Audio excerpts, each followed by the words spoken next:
Советот на општина Кавадарци денеска ја одржува 35-та седница на која на дневен ред се 50 на точки со различна актуелност, во секој случај од делокругот на работењето на ова највисоко општинско тело. На дневен ред првите 5 точки се од особено значење: предлог програмата за изменување и дополнување на програмата за јавна чистота за текомната 2019 година и предлог одлуката за кофинансирање и одредување на приоритетен проект реконструкција на регулирано речно корито на реката Луда Мара во делот што се уште не е урбанизиран од мостот Слога до зградите Силекс. Се работи за едно од покрупните инвестиции од комунален карактер во општина Кавадарци.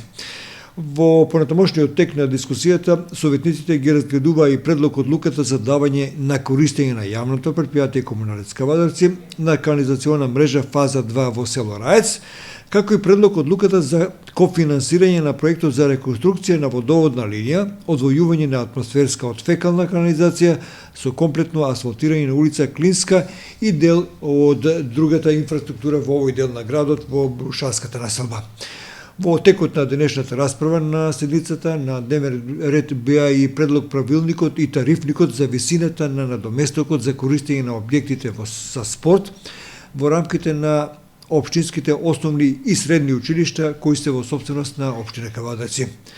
На дневен ред беше програмата за обезбедување на бесплатно користење на лизгалиштето на мраз за учениците од основните и средните училишта во општина Кавадарци, нешто што особено се практикува во месеците јануари и февруари, односно во текот на зимата 2020 година. Во расправата денеска советниците ја определија предлог одлуката за автотакси превозот за патници во општина Кавадарци, која е битно изменета и допрва ќе треба да биде како пракса оживотворена во јавниот превоз во општина Кавадарци со такси.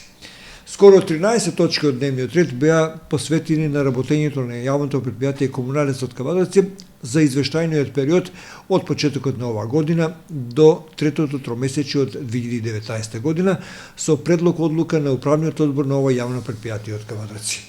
На дневен ред беа денеска и други точки кои се однесуваат на редовното работење од урбанистички и друг вид на карактер, а од точките кои особено заслужуваат внимание се предлог одлуката за извештај за работењето на јавното претпријатие Митока Живацилев Јасмин Кавадарци, како и јавното претпријатие Паркинг Кавадарци, кој наскоро ќе започне со редовно работење. Во прилог на ова да наведеме дека на почетокот на наредната година и практично ќе стартува зимското, односно зонското паркирање во општина Кавадарци со наплата и со извршување на обврските кои произлегуваат од истото.